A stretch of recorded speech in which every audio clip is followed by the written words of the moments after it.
آج کل یہ شارٹس پہننے کی عادت ہو گئی ہے اور اس میں یہ گھٹنے بھی ننگے ہوتے ہیں، جبکہ گھٹنا شامل ہے آپ کے پردے میں، آپ کے سطر میں۔ مرد کا سطر گھٹنے سے لے کے ناف تک ہے۔ اگر کسی مجبوری سے یا کسی وجہ سے وہ کوئی ایسا لباس پہنتا بھی ہے تو وہ اپنے گھٹنوں کو ننگا نہیں رکھے گا اور ننگا نہیں ہونے دے گا، یہ اس کے پردے میں شامل ہے۔ جب اللہ کسی سے ناراض ہوتا ہے تو اس کا لباس اتر جاتا ہے۔ تو لباس کا مختصر ہوتے چلے جانا یہ کوئی دلیل اس بات کی نہیں ہے کہ یہ بندہ ترقی یافتہ ہو گیا ہے، بلکہ یہ اس بات کی دلیل ہے کہ اللہ اس سے ناراض ہو رہا ہے، اس کا لباس سکڑتا چلا جا رہا ہے۔ دیکھو، اللہ نے حضرت انسان کو شعور دیا، اس لیے اس کو پردہ کرنا پڑتا ہے۔ جن کو شعور نہیں ہے ان کے پردے کا قدرت نے خود اہتمام کیا ہے۔ جانوروں کے بال رکھے ہیں اور ان کے کچھ اعضاء اس طرح پیدا کیے ہیں کہ ان کا پردہ رہتا ہے، لیکن جس کو شعور دیا، جس کو فہم دیا، اس کے ساتھ اس کا لباس بھی اتارا۔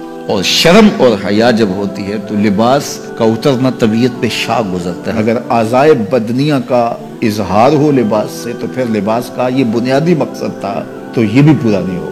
اس لیے فرمایا جو عورتیں لباس پہن کر بھی ننگی نظر آتی ہیں قیامت کے دن برہنہ اٹھائی جائیں، رسوا کر دی جائیں گے۔ لباس پہننے کے باوجود بھی وہ جو ہے وہ برہنہ دکھائی دے، ان کے اعضاء بدنیہ کا اظہار ان کے لباس سے ہوتا ہے، تو پھر وہ لباس کیسا ہوا؟ تو بنیادی مقصد پردہ تھا، تو اگر وہی حاصل نہ ہوا تو پھر لباس کا مقصد کیا ہوا؟ تو ہم مغرب کی نقالی میں اس کو ترقی نہ سمجھیں۔ اگر حیا، باختگی، لباس مختصر بلکہ اتار دیا جانا تو برہنہ ہو جانا یہ حیوانیت کی طرف سفر ہے، یہ کامیابی نہیں ہے، یہ عروج نہیں ہے، یہ فیشن اور ترقی نہیں ہے، یہ تو اخلاقیات سے کنارہ کشی ہے، یہ تو حیا باختگی ہے۔ تو قوموں کا بے لباس ہونا یہ قوموں کی تہذیب کا پتہ دیتا ہے۔ میں اندلس میں گیا تو کرتبہ میں اور غرناطہ میں تاریخ دیکھنے کے لیے میں 2 دفعہ گیا، اور مجھے یہ تھا کہ میں جہاں مسلمانوں نے ایک مدت تک حکومت کی ہے ان مناظر کو اپنی آنکھوں سے دیکھوں۔ تو غرناطہ میں بھی دیکھا اور کرتبہ میں بھی یہ دیکھا کہ ان کے پرانے مکانوں کا جو طرز تعمیر ہے وہ یہ ہے کہ ان کی جو کھڑکیاں ہیں وہ قد آدم سے اوپر شروع ہوتی ہیں۔ ہمارے ہاں تو وہ آج کل یہ نیا جو طرز تعمیر آیا ہے کچھ عرصے سے کہ 4 فٹ کی گلی ہم اطراف میں چھوڑتے ہیں اور دیوار اوپر کر کے تو کھڑکیاں نیچے تک لے جاتے ہیں تاکہ ہوا کی گزرگاہ آسان ہو۔ جب یہ گلی چھوڑنے کا رواج نہیں تھا تو گھر کے کمرے کی کھڑکی ہوتی تھی یا صحن کی کھڑکی ہوتی تھی، وہ ڈائریکٹ گلی میں کھلتی تھی۔ تو اس وقت طرز تعمیر جو مسلمانوں کا تھا اور جو دوسرے لوگوں کا طرز تعمیر تھا اس میں فرق تھا۔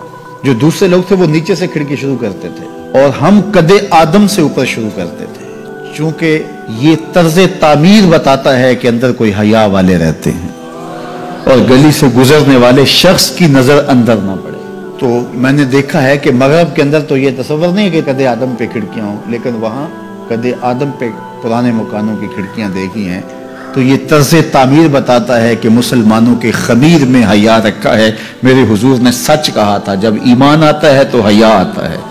تو میری بیٹی، میری بہن، تو مغرب کی بیٹی نہیں ہے، تو مشرق کی شہزادی ہے۔ تیرا برقع، تیری چادر، تیرا حجاب تیری آبرو کا پہرا ہے۔ جب تو سمٹتی ہے تو معاشرہ پھیلتا ہے۔